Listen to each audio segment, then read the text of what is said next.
Happy Friday, everyone, and welcome to another future focused weekly update where we are keeping you 10 steps ahead as we live life at the intersection of business, technology, and human experience. I really look forward to doing this. I know I started this at the end of last year, and I really do enjoy the conversations, but the time I take and the interaction I have with those of you who listen as you send things along and ask for input or thoughts or reflections on some of the different things popping up has actually I've really grown to enjoy this. So thank you all for your eager participation in this. And I'm glad to hear that you find this helpful. So today, well, before we get into it, I don't normally make asks and I will not make a habit of this, but if you have found this show beneficial or helpful in any way, shape, or form, would you do me a favor and would you go out to whatever app or whatever you're listening to it on and just give it a rating? And if you have the time, give it a review, maybe even share it with a friend. I would appreciate that so much. Like I said, it feels weird for me and I'm terrible at asking for help from people, but that is just one of the best ways that this show can continue to grow and ultimately help people, which is really why I do it, because I understand it is a confusing and overwhelming time with everything going on. And for many people, this whole tech front is a lot to take in. And so my goal is to make it easier for people, but I can't do that if they don't know about it. So there you go. There's my plug, my ask. If you would do that for me, I would greatly appreciate it. Now, today, I've got 5 things on the agenda. Some are light, some are not so light, but I want to keep you ahead of where things are going right now. So let's start on the lighter side because it is Friday. I think we can all laugh on this one. So one of the things that was brought to my attention this week, if you did not look this up, in Glasgow, Ireland, I believe. Now you can fact check me on this one if I got the location wrong. But if you have not heard about this Wonka, I don't even know if I would call it the Wonka experience. It's Wonka gone wrong is really what it is. What this is you want to talk about overpromise and underdeliver. This was one that made some headlines here. Now, you might be going, what does this have to do with future focused and the intersection of tech and humanity? And when you look into the story and what I'll share with you, you're going to see where this comes in. So essentially what this was is somebody had this great idea to say, hey, let's create a Wonka experience and we'll invite people in. We'll make some money doing it. We'll make kids happy. And it accomplished none of those things. But the way they were able to draw so many people was they used AI image generation for a lot of, well, and I'm sure they did more than image generation with it, but they used AI heavily to market and promote this thing. So the images that were used to say, this is what you're going to come experience, this is what you're going to see, a lot of the text around it was when you look at the marketing materials, you can definitely tell this was AI, and that's no secret. The problem with that is these beautiful, dynamic, compelling visuals did not match the experience of what people were met with when they showed up at this thing. There were kids crying. In fact, the police were called because people went, this is not it. And if you look at the pictures or videos, you can find them everywhere. It's like a rundown warehouse with some inflatables and they took these AI images and printed them on stuff and hung it up on the wall. I mean, it is bad. It's really, really, really bad. Now, you might think, okay, so what? What does this all mean? And what does this have to do with things? But as I watch this, what some of the underlying things that come out of this that I think we all just need to be more cautious of is AI has given everybody superpowers in many regards.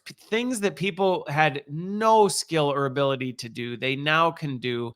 But just because you can do something doesn't mean you can do it very well. And I've seen this a lot with content that's created. You can just have AI just churn the stuff out left and right.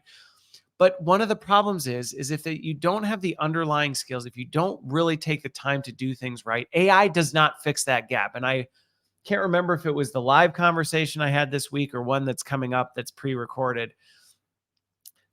There are some things that AI is just not going to help you skip. You just cannot skip certain steps. There's just certain things that you have to do. If you're going to deliver a Wonka experience to children and families, you can't just create some flashy AI images and marketing materials and then think it's going to be okay. And clearly, this was an example where it was not okay and people reacted accordingly. And I think that's one, a caution to users of AI. If you think, hey, I can just use these AI tools and really I have no idea what I'm doing. I have no idea what I'm really trying to accomplish. And I really have no skills in this, but I'm sure AI can make up for it. It's not going to happen. And this is a prime example of this. If you have not been in the event business, if you do not know people in the event business, creating a compelling experience, an event experience, especially an in-person one. Well, virtual ones are a nightmare too, but creating a dynamic, compelling experience requires a lot of skill and talent and hard work. And you can't just throw generative AI at it and think it's going to fix it. And I think that's the lesson that everybody can take from this, because there's a lot of people right now I know that are looking to say, hey, how do we shortcut this stuff? Is there a quicker path to get from point A to Z? And maybe AI can just help us not only go through the alphabet, but maybe just jump straight from A to Z. And the reality is, AI may be able to short circuit some of those things, might be able to speed up the process. But if you just try and skip the middle, it is not going to go well for you. Now, that's to the people out there who are listening, considering, hey, how might I use AI? You're still going to have to put in the hard work, is the lesson you can take from that. For those, though, who, as a consumer, I think this also raises a lot more awareness of, hey, we need to be much more careful about how we make decisions, the way we consume information, how we go into things, because AI can, on the surface, create the impression of things that there's really nothing underneath it. So it's much easier to get deceived. I think we're seeing this in misinformation, content that's being created. But this was a real example of, hey, it looked good on paper, but all it took was tearing that tissue paper back to realize it was a garbage heap right behind it. And so as you're thinking about what you're going to do, or how you're making decisions or where you're going forward, and you're doing it based on, well, I saw this thing, or I read this thing, or I heard this thing, be very careful. I think that is the biggest takeaway from this. But again, if you just want an entertaining look at somebody using AI, well intended, and it not going well because you just don't understand what really goes into it, take a look at this Wonka disaster. All right. Next up is some interesting research coming out. I saw this on NPR and then a couple other sites. There was this extensive, it was over a year now, study. If you haven't been following kind of workplace trends, there's been a lot of heat, or not heat, but just discussion around the possibilities of a 4-day work week. And can it work? Would it be successful? Is there any way that that can actually happen?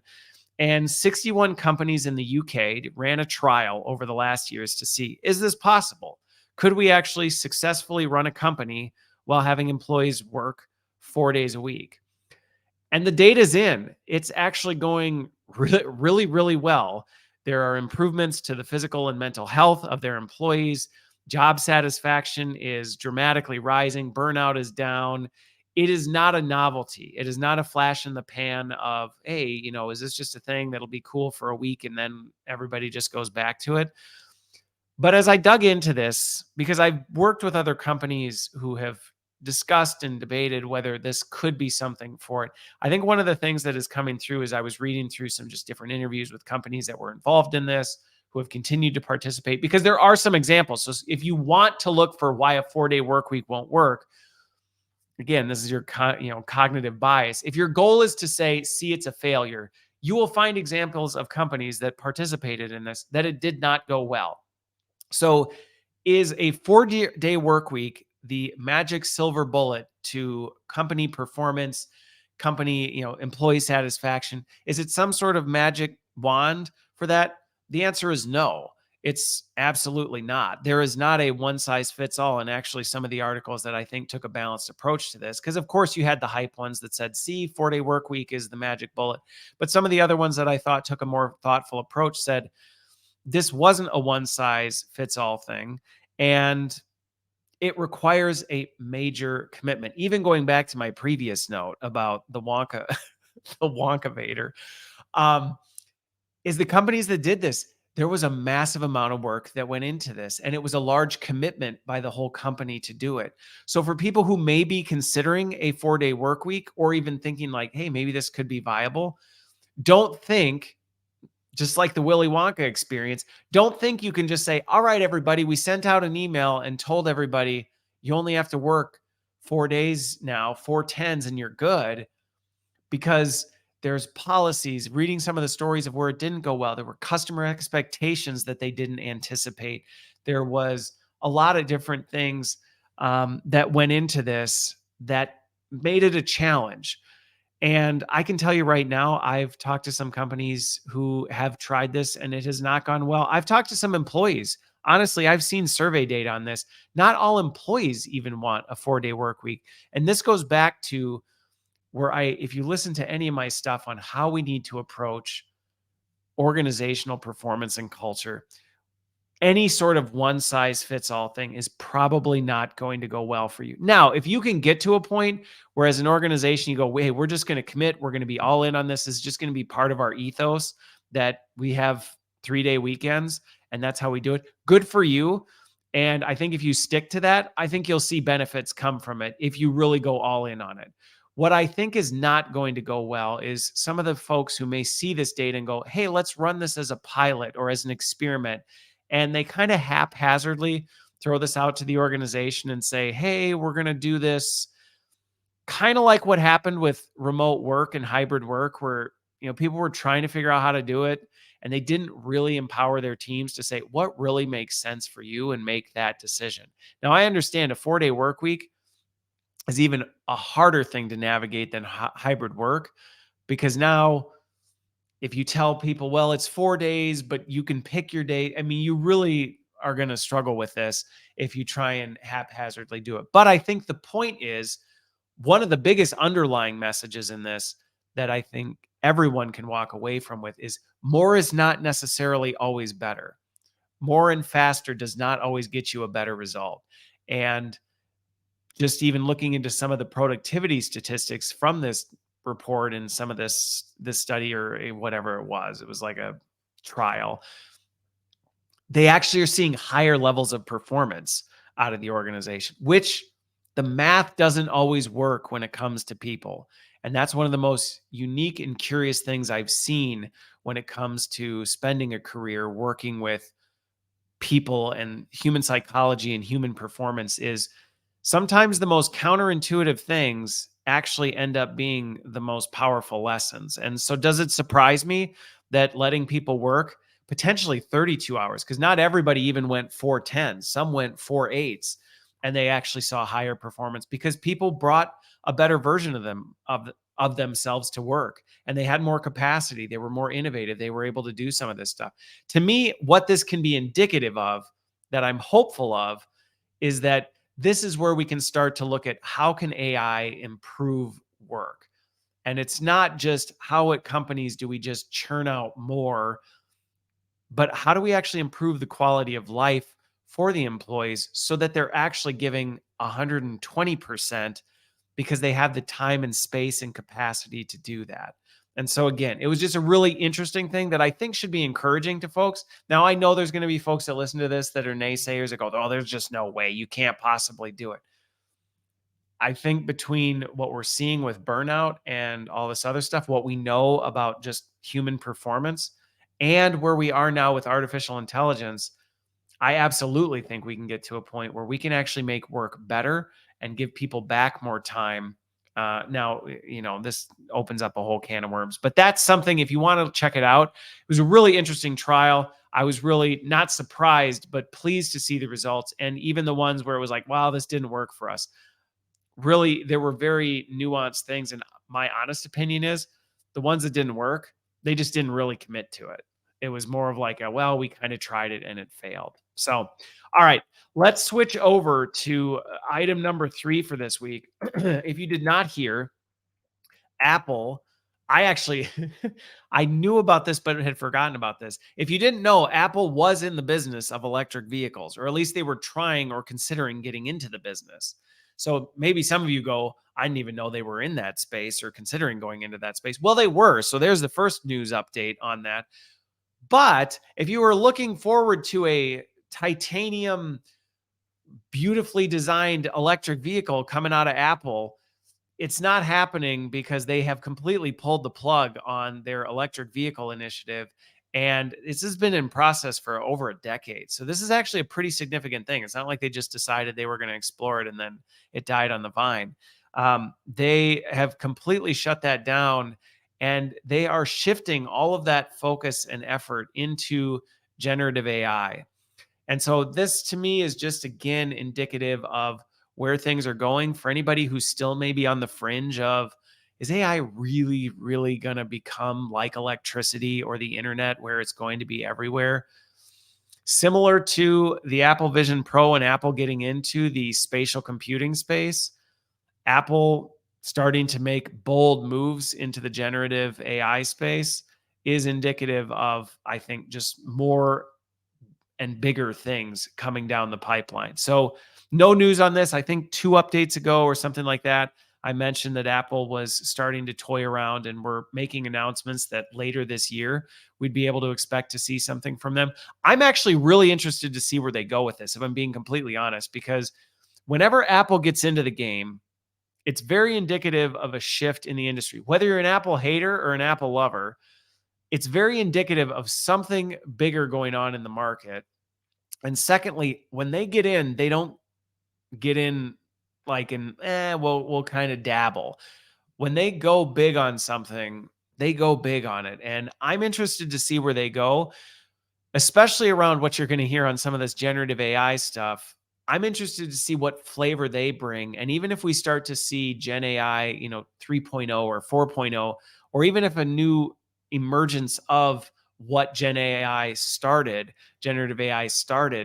it's going to be interesting to see where they go. But again, Apple shutting this whole electric vehicle thing down and shifting basically all of those resources. Unfortunately, some people, were impacted through this whole thing. They weren't able to mobilize that talent. But it's going to be interesting to see where things come in the end of 2024. And again, I'll keep folks updated. I'll keep you all updated on where things are with that. But if you didn't know, they were in the electric vehicle business, they were thinking about it. Now they're not.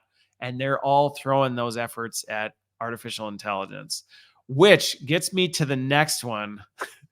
This is, I don't know whether I'm sad, laughing, happy. Like, I don't know how I feel about this next one. If you have not seen this over the last week and it continues, and I think we're just going to see more of this, generative AI has lost its mind, and not completely, but it's having, over the last week especially, and it's been happening for a while, and it happens in pockets and spurts. But this last week has really headlined on some of AI going absolutely bonkers. Now, there's different flavors of it, so I'm going to break these down into different categories because some are one, really, there's 2 categories of this that I'm going to talk about. One is, if you haven't heard about the Google Gemini image generation thing, that's one flavor of AI gone mad. And then there's what I would really truly consider AI gone mad, which would be ChatGPT and Microsoft Copilot, which was another flavor of madness that we saw over the last week. So let's talk about the Google image generation one first, because to me, this one, I've actually not been a fan of a lot of the way this one has been framed up and some of the narrative around the Google Gemini one. Now, if you haven't heard it, essentially what happened was Google Gemini started producing non-historically accurate images. So people were showing all these images of, look, I typed in, create an image of the founding fathers, and the founding fathers it created were black and they weren't actually black. And so it created this whole boom of people saying, Google's turned their generative AI woke and all this stuff happening. And to me, it just shows where we are in terms of an understanding of how this stuff works. Now, granted, Google has come on record saying, hey, we made some mistakes with how we had fine-tuned our algorithm. And I understand in some ways they kind of have to, because people are so upset. And I get some people listening to this may be upset that I'm not on the Google's woke train type of a thing, but I'm not, because I understand how this kind of stuff happens and what's going on. And it's not these nefarious people in Google sitting around a conference room going, how do we change history by making our Google image generator create Black founding fathers? That's not what's happening. If you understand how AI is trained, you have the ability, there's natural bias built into it, and you're trying to deal with factual reality with, you're mixing creativity with it. And so when you're doing this, you're trying to find this fine line of like, well, what's biased and what is factually accurate, and what is somebody actually looking for? So when somebody asks a question, can you create and again, this goes back to trying to be more inclusive. And this was to combat, and I will admit, they turned the volume up way too high on this. But essentially, if you think about this in simplistic terms, what happened was, if you know, back in the very early image generation days, which wasn't really all that long ago, but if you think back to this, if you asked, create me an image of a group of people, because of how the AI was trained, 99% of the results you would get would be a bunch of middle-aged white dudes. No matter what you asked, create me a group of people, middle-aged white dudes. Create me a diverse group of people. You get a slightly variated mix of middle-aged white dudes, maybe some females mixed in there, type of a thing. But it was not terribly balanced to the reality of the world we live in, which is the world is not middle-aged white dudes. But a lot of the data that's on the internet, because that's how AI is largely trained, is inherently biased because of, and again, this isn't necessarily always this devious thing so much as, hey, the stuff that gets digitized, the voices that are the loudest, all the stuff that gets baked into the system ends up creating this. And so what Google had done is said, well, let's try and combat this by balancing the scales a little bit. Well, when you try and balance the scales, it's a bit of an art and a science. And this just to me shows how we are still learning so much about how to use generative AI and how AI works in general. And that you try and do the right thing by balancing the scales by saying, hey, we don't want our image generation to create a monogamous, just monolithic future when people are trying to be creative and do this stuff. So you tune the dials to say, well, make it more inclusive. Well, now somebody says, create the founding fathers doing this. And these ways of training the AI to counter the bias inherently in the AI kind of malfunction. And they go, oh, okay, well, we're trying to be inclusive, so we don't want to create a group of middle-aged white men, not taking into account, you just asked for the founding fathers who were middle-aged white men, and it doesn't have context. And this goes back to people not understanding AI does not have context. It does not understand. It really doesn't understand what you're asking.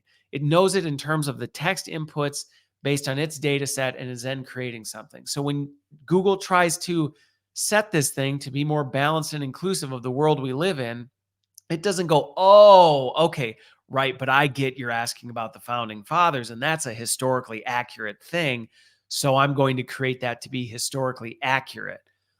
It's not thinking all these things. So that's where some of the reactions to it were frustrating to me, because I went, come on, this is a misunderstanding of how the technology works. Now, is this a challenge we're going to have to overcome? You better believe it is, because it's like, well, okay, how do we start to make sure that this gets it right? And Google took down its image generation. It has since fine-tuned it to be like, it won't do things with people till they can get this figured out.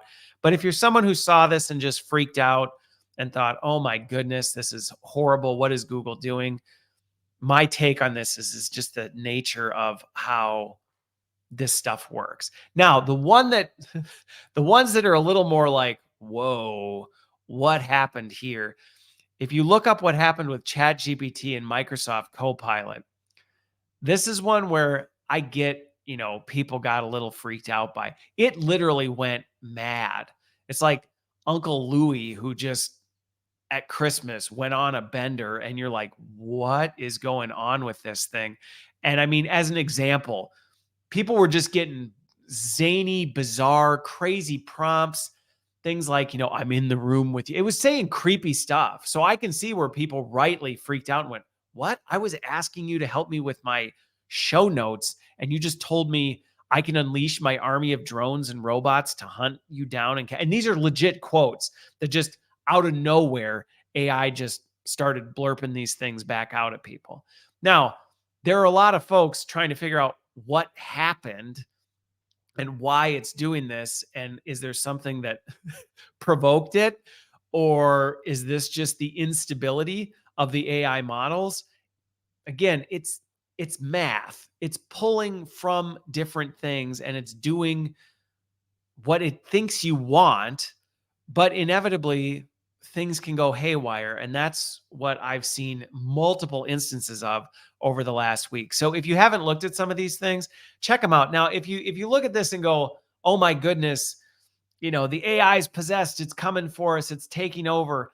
I don't think at all that's what's happening here. I think we're seeing technical malfunctions where the AI is pulling from some random source and it's misfiring and generating and shooting out these responses that have, and again, it has no context. It doesn't, while it feels like you're interacting with a person, you're not. You're interacting with an algorithm.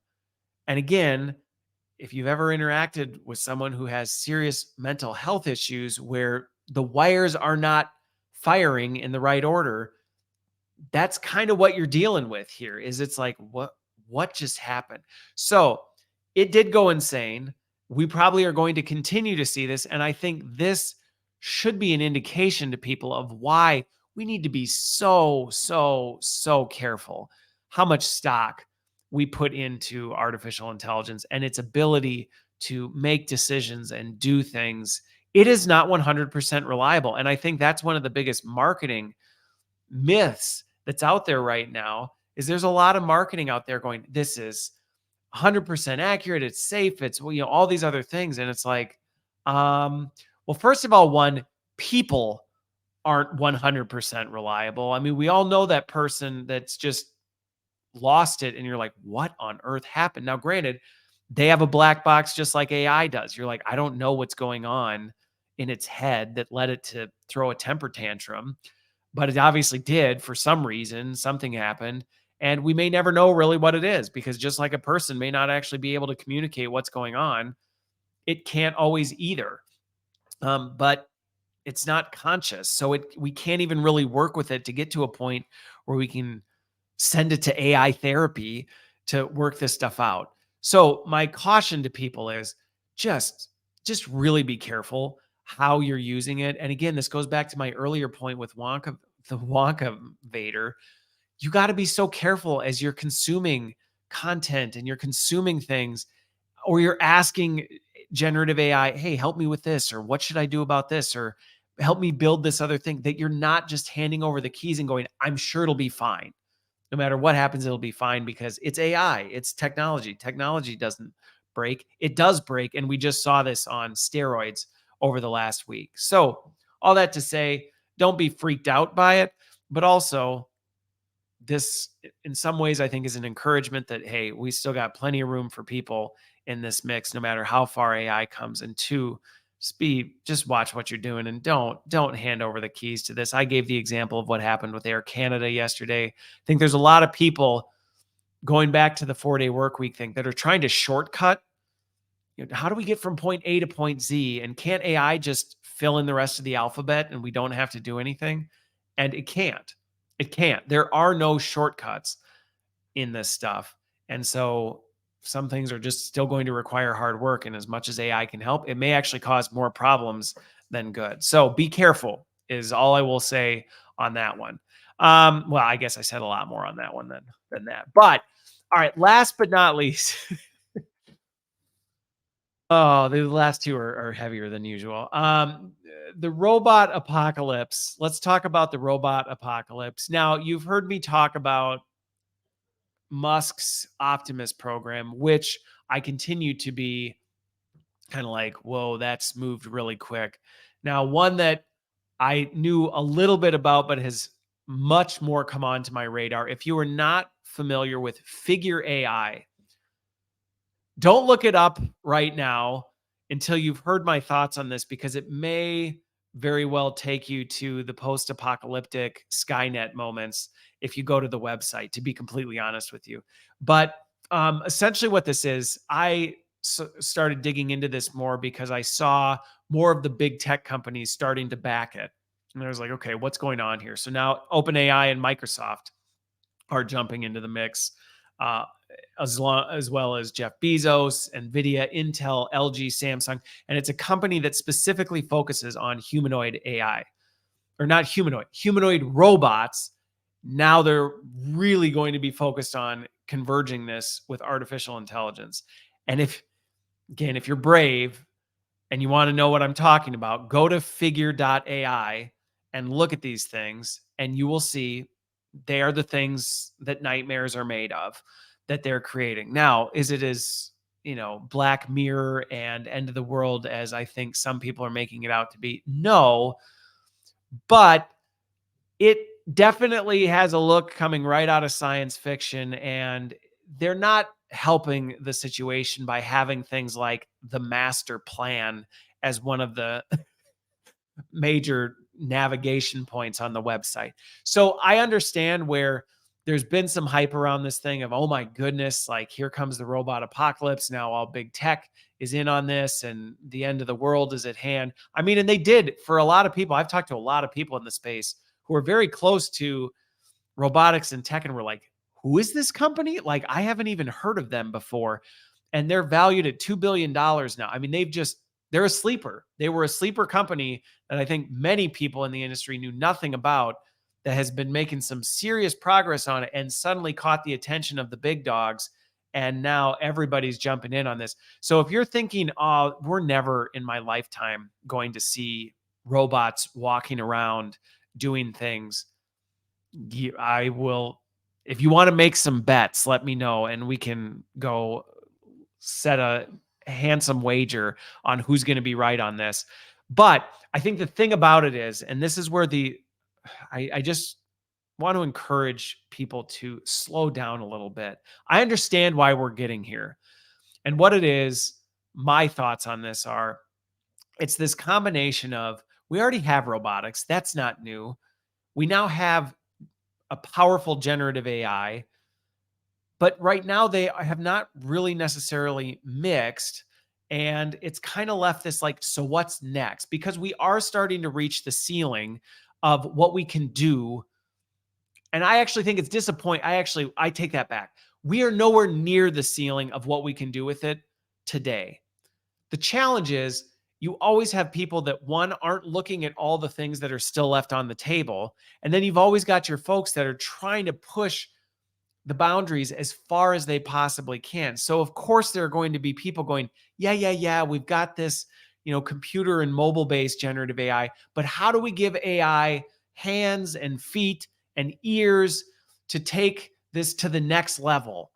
And so it doesn't surprise me one bit that we're already there and that we're pushing hard to say, well, yeah, of course, like let's take this, let's merge these together and let's see where it goes.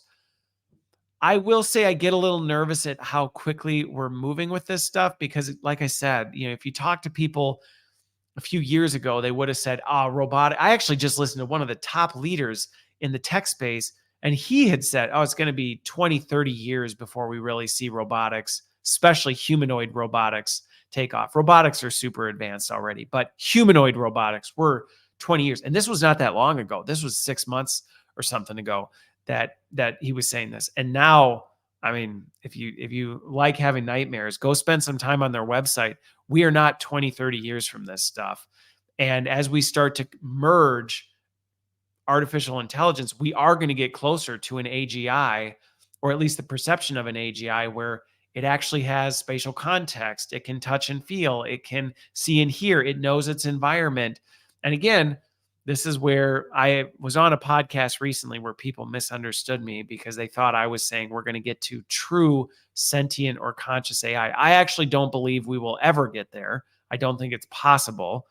But I think we are going to be able to get to a point where what we have is indistinguishable to us. I don't think we will be able to fully understand the difference between the two.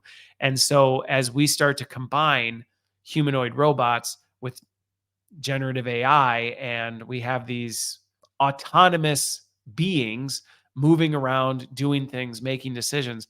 I mean, honestly, this is where I continue to try and encourage people, slow down a bit before you jump in. So if you hear this and you're thinking, hey, great, I can't wait to sign up and get some of these things in our shop floor, I would say, hey, you might want to hold back on some of this stuff because, again, the market is going to drive how quickly this stuff moves.